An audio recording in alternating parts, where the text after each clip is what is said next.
When was the last time you heard someone talk honestly about men, sex, and aging without the shame, ego, or performance pressure?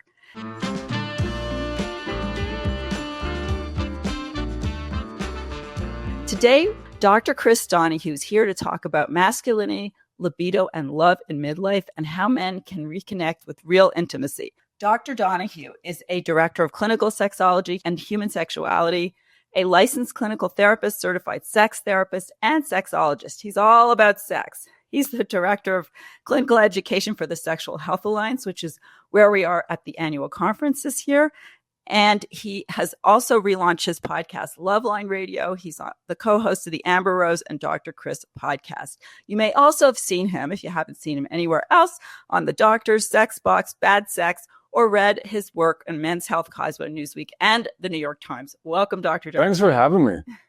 This episode is for every man and every partner who wants to understand what real connection looks like when sex, aging, and identity collide. So let's get into it. I'm going to start with personal experience. Sure. Because lived experience is the best teacher. So I'm single. I've been dating for way longer than I would like to. And I have been finding a couple of things with men. Either and. They're fresh out of a relationship, thinking they can date again, having not done any of the work. They haven't done the work. And they think because they once went to therapy or they got coached by their friend. That all's well. Or they went to marriage counseling with their ex-wife once. They're all healed. So how do we help men become better daters? Well, first off, this podcast, right? Just the acknowledgement that there's work to do. And I liked your intro about ego, shame, and stepping outside of performance, because I think that in a way aligns with what you're talking about with trouble in dating. Your question's like a call to action. This acknowledgement that we all in our culture have a lot of healing to do relationally and sexually, but unfortunately, men more so will hear the buzz statement, all men are trash. And that isn't to imply literally every single man at all times, but it's a generalized statement that's pointing out that in some aspects, men have a lot more work to do, perhaps. And I talk to men about working on their own relationship to their own bodies in terms of performance and stepping outside of that and trying to not date from ego, which I'd love to talk more about what that means, is inherently also then learning how to be a better partner to an other, because it's the same process. When I put myself as a man back in my body and in my pleasure, I'm then better able to be someone's partner. And we can unpack what even that means. Absolutely. I think someone like you clearly is way evolved and educated. Trying. But the average, especially middle-aged man, clearly has done very little of that. Right. And if they have... Amen. So I'll make a punchy statement that we can spend more time with, which is, I think part of the work of healing yourself as a man or healing and making yourself have a healthy relationship to masculinity is actually about, at times, disidentifying from masculinity. Meaning, I think as a man, there are these expectations that are historical and traumatic that come with that label.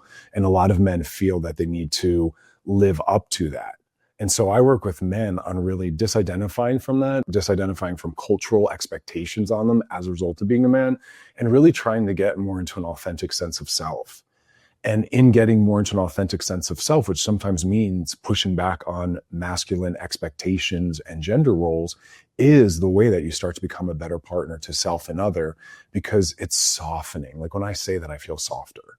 When I'm in the dating world and moving through the world and I don't feel like I have any expectation on me based on my gender other than to be a good person, other than to be directed by my own values and ethics, which I think lacks culturally. I always say that if you talk to a lot of men or young boys and you say, what do you want to do as an adult? They'll say, I want to be an astronaut. I want to be a firefighter. And then as they age, there's still this focus on performance, what my job's going to be, what I'm going to be able to provide for my family. And it's finance. It's also, I'm in LA, very much on their bodies, but it's a movement away from what kind of person do you want to be in the world? And I wish we talked more about not what kind of jobs you want to have when you grow up, but more about what kind of person you want to be. And more value centered. So when you talk to a guy, you'll say, what have you always wanted to do professionally? And they'll have an answer. But if you said to them, what are your values and ethics rooted in? Do you have a relational vision? That is so foreign to people. Yeah, men and women, I Correct. think. And I saw it. I raised my kids in New York City, and it's from the time they're little. Where are they going to go to school? Where are they going to preschool? Where are they going to performance? Where are they going to performance, college? And what are they going to do ego, for a job? identity. And where are you from? Yeah. What do you do? It's societal. It's really hard to take that away from yes, us. Yes. But I think that's the work, is always, again, going back to a core sense of who I want to be in the world and getting back in our bodies. And that's what I was trying to teach this week at the conference. I taught for 3 days before the conference began. And it was really about how we get back in our bodies and reconnect with ourselves. And again, from that place, we're better able to really notice the other. Because I think that's another part of this, is our culture, especially in America, is very individualistic. And we use a lot of spiritual practices that should inherently guide us towards a recognition of the way we're impacting others. But we really make it about a strengthening of ourself and our ego. So when I'm working with men on dating or being better marital partners, it's often about this framework of your wife or the woman you're just starting to date after 3 dates is in your care. When we start dating someone, we want to take very seriously the impact we have on them. So it's not so much what's in it for me. It's also how am I impacting them? Because I decided a long time ago that I really wanted to work on my mission statement as a man, but more importantly, as a person in the world. And I decided that anyone that brought me into their life as a one-night stand, as a partner, as a friend, as a client, that I wanted to make their life better and in the very least neutral. And I think we have to take that very seriously. People shouldn't bring you in their lives and have you make their life harder. And I love that framework. And I'll say that to my clients. As a result of now dating that woman or being married, are you making this person's life better or harder? What's your work? So I talk to my clients a lot about their work. I want all my clients to know what they're working on. Because if you don't know what you're working on, you're not working on anything. It's also being very selfless, which is so hard. I can't tell you how many guys, I actually hired a matchmaker and I went on a date with this one guy. How? Yeah, tell me that process in general, because matchmaking is a really underused, underdiscussed vehicle for meeting people. Oh, I will. And I'm going to do a whole episode on this. Then I'm even going to interview my matchmaker. But the first guy she set me up with, he sounded so great on paper. And we sat down to lunch and it was me. And then what about you? But me. I don't know if it's the lack of communication skills and nerves and or a combination of that. And they're just, by the time they're in their late 50s and 60s, they're already so focused on self-absorbed, having either lived alone or been in a marriage where someone took care of them, that it's like, how do you help them shift the narrative? Like, maybe you're a good guy, but can we make this a partnership instead of a one-way conversation? I think it starts from childhood, in that when you look at the way we socialize the two different genders, it's quite profound. We socialize young girls face to face. If you think of all the games that young girls play, it's relational and it's face to face. Guys are socialized side by side in a competitive way.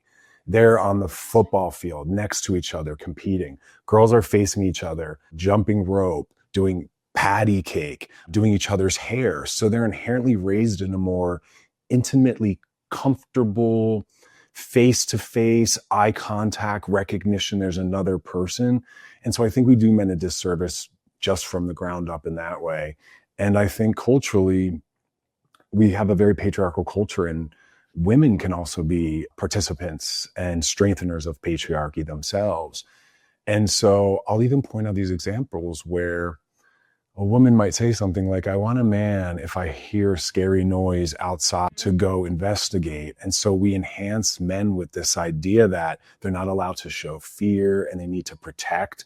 And I think that's an unconscious, inadvertent way that we're reinforcing the exact problem, where we need to actually be creating more softness and raising them to be more face front with each other. And so I think we have to reorient a lot of our full culture to get there.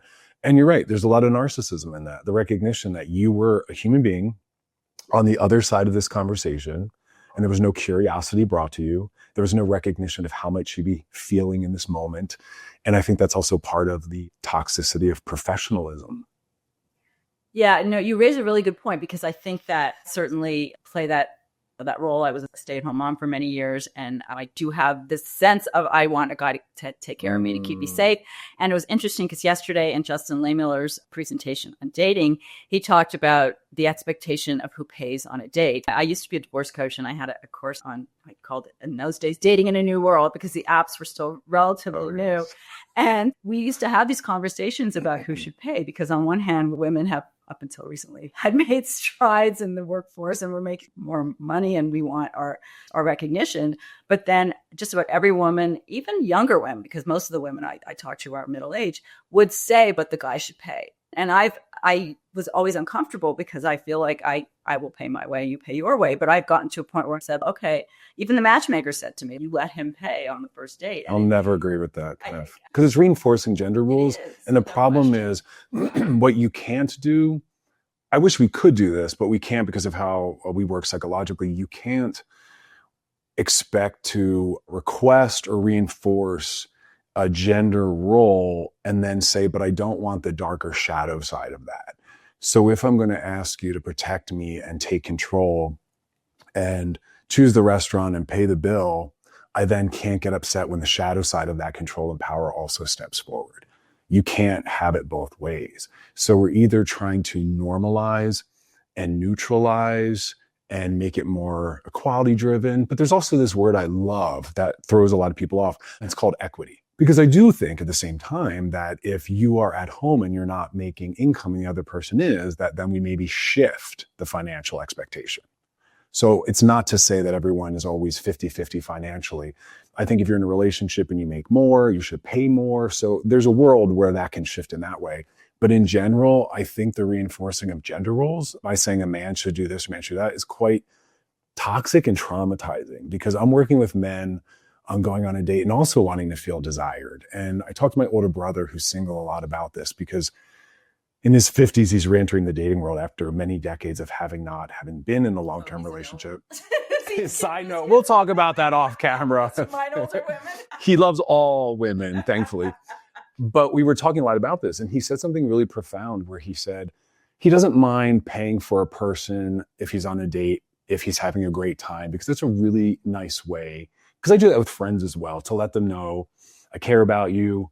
I want you to feel cared for. But he doesn't like the expectation. And he does feel really good when the woman does offer to pay, because it makes him feel cared for as well. And so I want to move in that direction, where we're not expecting it, we're open to it, we want to offer that at times, but that it isn't an expectation. I think that's fair. I saw a lot of divorces where the woman made more than the man and she was asked to pay out. Sure. And so men don't like it either, but they have a really hard time with it. And I think even though what you're saying is absolutely fair and true, and equity is a great goal, I think men have had it easier to make the money. Sure. And they're also physically, when it comes to the fear part, they're also physically stronger. So there's only so much. At some point, there is an advantage to being a man in certain areas. And I do agree that we should be gracious and never expect anything of anybody. I think we should all be that way. Because I work with couples where they get in this bind where they'll want some aspects again of that strong man, but then she'll really want at other times that softness and that vulnerability. And that's very confusing to the man, because he's confused as to which one you want and not always bringing the right one at the right time. And I've been in sessions where the female pathologizes the man, finally demonstrating softness. So interesting. So there's a bind and a real confusion in that. So that's why I try to step out of gender roles and expectations with my clients. And I talk about really global concepts of value and ethics, like just be compassionate, be kind, be thoughtful, but let's step out of these like random arbitrary expectations that we give of masculinity. There's a really powerful study done on grade school children. And I don't remember what the grade was, but somewhere in the second grade, third grade, fourth grade area. And they said, they put a bunch of emotions on the board. And they said, what are the emotions that girls are allowed to feel? And it was the bulk of them. And then they said, what are the emotions that are okay for a man to feel? And it was anger. Right. Wow. They're not allowed to feel fear, vulnerability, softness, all the other emotions. And that was so powerful, because these kids are too young to have come up with that on their own. That was internalized. Yeah. So we have to start from the ground up. Yeah. Yeah, it reminds me, and I was going to shift to sex a little bit. When I did my first SAR, or the certification of SARS, it's a course they ask us to do to certify, to help us start to understand how the rest of the world works in places that we might be very uncomfortable, we become uncomfortable. But one of the videos they showed was a bunch of parents with their younger children, and the kids were really young, I'd say like under 10. They were trying to teach them about sex. And what was shocking to me was how shamed and embarrassed these little kids were, who had maybe even heard a little bit. There was no world in which you would think that they would find this shame and embarrassment about sex. And yet it was there at this very young age. Yes. So it's like, in general, for men to emote is hard, but let alone talk about sex, which brings me to my next topic. And while I'm here with the sex guru, I may as well. So that is another challenge that I find when I meet a new guy and we get intimate. It's hard because I obviously come from a place where I find it easier to talk about it than most people because of the work that we do and all that.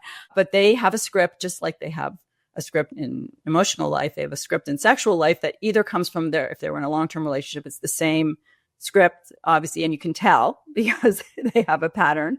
The other thing I see is, because I'm postmenopausal, and I talk about the fact that a vibrator is one of the tools that comes into the bedroom with me, and it's part of what helps me orgasm. Mm-hmm. And they're all convinced that it's because of men that I've been with that I've not been able to orgasm. They are going to be the guy that's going to get me to orgasm. Bless. That's why I say that. Sorry, there's not one came close, but none of them been able to do it without the vibe. So what's the question in that? Because that's such a solid truth. There's so much that you are really calling to action in that statement. Don't be threatened. Get out of your patterns and habits. Also, just decentralize that there's a goal in sex. That's what I want to talk about in my keynote on Saturday. Is I said this the other day when I was doing some of the intros. It's 2025, and it blows my mind that every year I can say the same thing, because we still haven't dismantled what has been a problem now for decades. And that is wild to me, where we still have to get away from performance and focus more on being in our bodies and in pleasure, and just focused on connecting to the other and not getting hung up on how am I doing? How do I look? Am I doing this right? Which is where the vibrator fear comes in, that you might require something to orgasm that I can't provide. That's okay. Be here with me. Use it on me. Use it with me. Be here as I use it. It isn't about who's getting me there. We're doing something together. So we still have, we could have said that 20 years ago. Yeah. Bring me on your podcast in 20 years from now, and it might be the same conversation. Sadly, yeah. And that's what blows my mind. But I'll be 80. Hopefully I'm still having the same podcast going to be too. I trust you, but that's the goal. And so what is that like for you in dating, having this much knowledge and being out there often with men that don't? Do you feel as though you have to take that on? Do you take that on, or do you try to find someone who's done the work? It's been a really interesting journey. And I think part of the challenge in the last 2 years since I started the podcast has been the fact that I know so much. Because first of all, we forget in this world that most people don't talk about sex the way we can talk about sex. That's right. And what I realized and this is what ended up leading me to the matchmaker, was that I would meet somebody. I tell them that eventually they'd figure out who I was. They'd ask me about the podcast. They'd listen to every single episode. So they knew intimately my journey and what I talk about. And I always joke that I'm like Taylor Swift, because I will talk about my experiences in the abstract. And that's too much knowledge for somebody who hasn't met you. Yes. And it took me four guys I dated in a row to finally say, when I meet somebody, don't look at this, because I'm an actress. Yes. This is my performance. Very well said. And even though I'm vulnerable in talking about truths in my life, you want to get to know me. And so I think that's been an interesting challenge. And then what I almost embarrassingly admit, I am still a little shy in the bedroom. Even though I preach communication, I preach all these things, I'm still in that. I can't just walk in and say, okay, let's do this. Here we go. I'm not like that. There's a disconnect there too. I love the projections and fantasies that people have on us based on the work we do. Yeah. They also think we don't have boundaries. Yeah, that's interesting. There's a time when I was doing too much media, and I remember being on a talk show, and one of the producers in the green room, I didn't understand what was happening at first. Maybe it was too early in the morning, but she kept saying, I live nearby. I just live down the street. And I didn't understand why she's telling me this. I was thinking, that's great. You must have a very quick walk to work. Like, it wasn't clicking.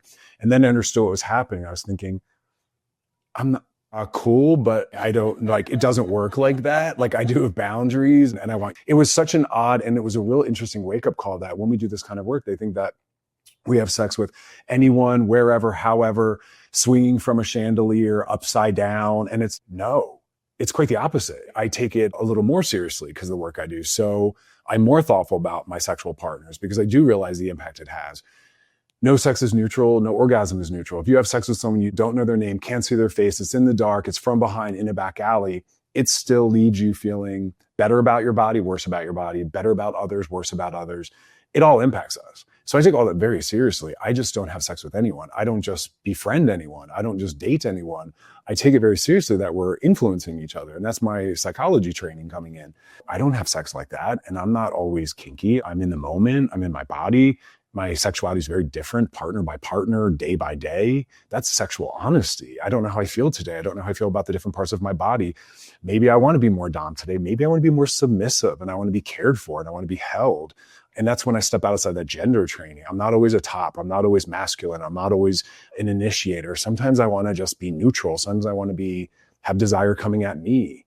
And I want everyone to be open to all those different aspects, because as you just said a couple of moments ago, really powerfully, but quickly, we tend to be very patterned and habited. And that's not your true self. That's your practiced self. That's what you learned. What's required that's outside of that you don't feel ready for. So look at that.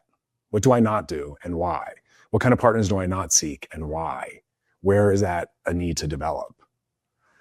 But I want to ask you a question. I want to ask my question to you yet again, which is, so do you try to find partners that have done the work, or is that too high of a bar and it would never be reached? And so you are open to having to positively influence a partner. I was dating this guy before we went out. He said, I just have to, full confession, I've been in therapy for 3 years. And I'm like, if you had not been in therapy, I wouldn't want to go on a date with you. So if somebody's trying, I think that's great. More than I can ask for. I also dated a guy who was looking for me to be his therapist. And that is something that I recognized very quickly. He said, it's time for you to do the work. Come back when you have.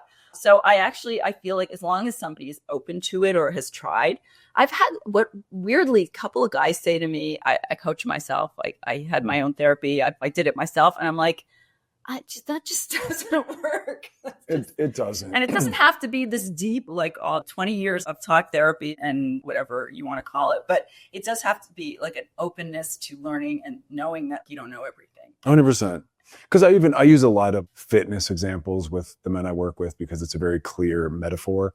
And I'll say to them, do you work out with a personal trainer? And they'll say no. And I'll say, great. The difference is though, because the therapist might be the comparable example to a personal trainer at the gym. I say to them, however, when you're at the gym, do you look in the mirror to watch your form? And they say yes. And I say, that's the difference. When you're moving through the world, there isn't a mirror for us to really have reflected back to us what our work is, what we're failing at, what we need to improve in the way that at the gym, the mirror or a personal trainer would.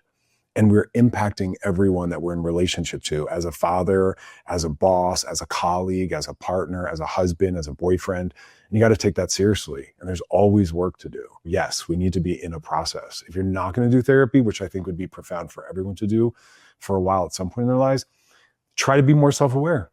Journal. And like I said, any client I work with, if I were to stop them on the street randomly and say, what are you working on? Or what is your work? I want everyone to know the top 3 things that they're working on. For instance, powerful for me in my therapy, and this is going back now, let's say 15 years when this was first brought forward, I had thought that I was a very assertive person in the world. I have a lot of confidence. And my therapist said to me, you are mistaking aggression for assertive. You're actually aggressive. And that blew my mind. And for about 3 years, that never left me. And I was always assessing as I went up to the barista at Starbucks or was on a date. Am I being aggressive? Am I being assertive? And really trying to understand those distinctions. That is something I could not have noticed on my own. In fact, I thought what I was doing was being confident and healthy. And she's, no, I needed that. And that changed a lot of my relational life, as did a lot of my other therapeutic breakthroughs. Wow, that's brilliant. That's Yeah. brilliant. So what would you say to a man in midlife who's newly single and he has never had therapy? And sometimes I'll say try a coach because that might Sure. be a little less challenging. But how do I pick up the phone and or send the email? What do I do to actually help myself move forward? Number one, don't stress. Number two, do not overthink it. Step into resources of some kind. Don't get hung up on hierarchy, but get some books, find a coach or a therapist.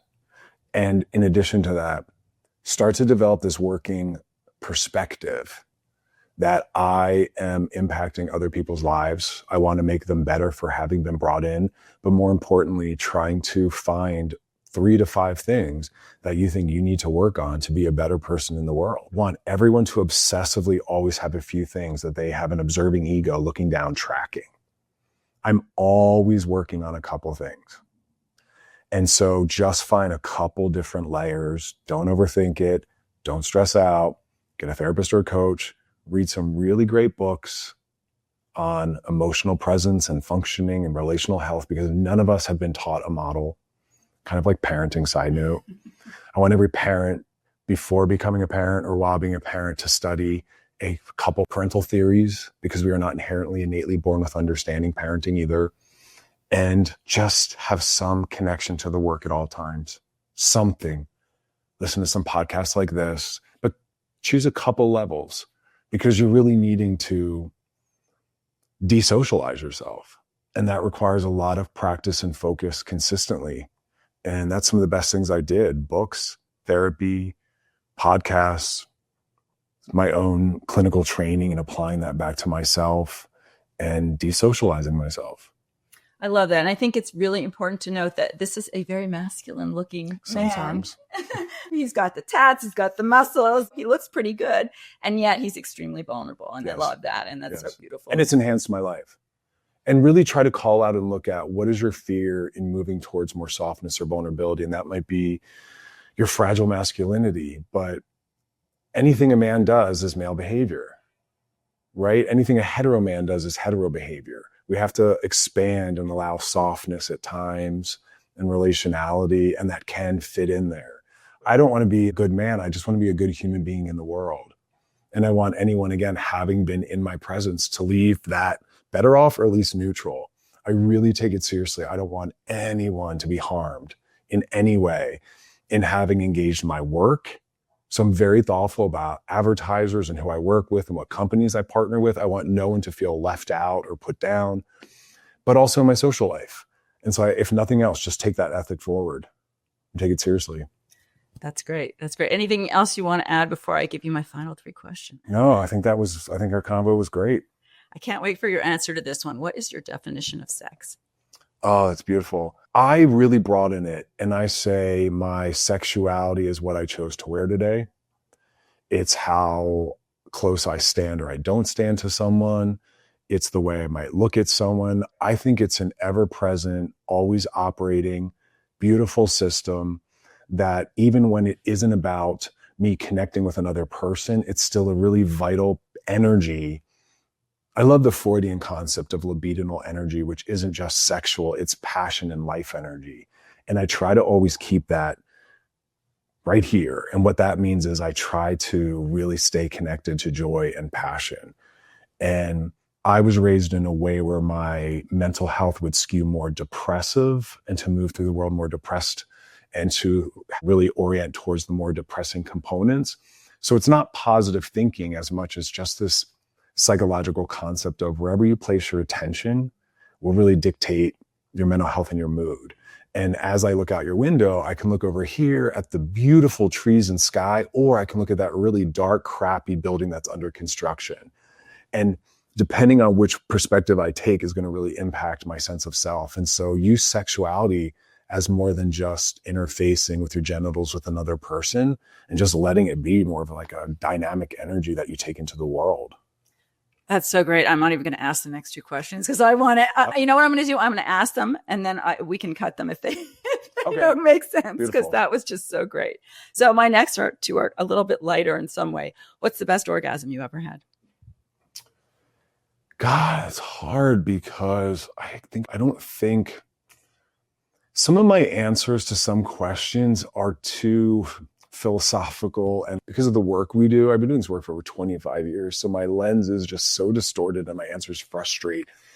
I don't know how to answer that. It's going to be really broad and lazy. And I would just say the best orgasms I've had, because I can't pinpoint one, I've had far too many, would always be within the context. This is going to sound really corny, but let me be corny to normalize corniness and softness with partners I was in love with. And just like a side note from that, as we get older and as we perhaps are with a partner over a length of time, low desire becomes an issue that often comes in as a couples and sex therapist. Low desire is probably one of the top issues.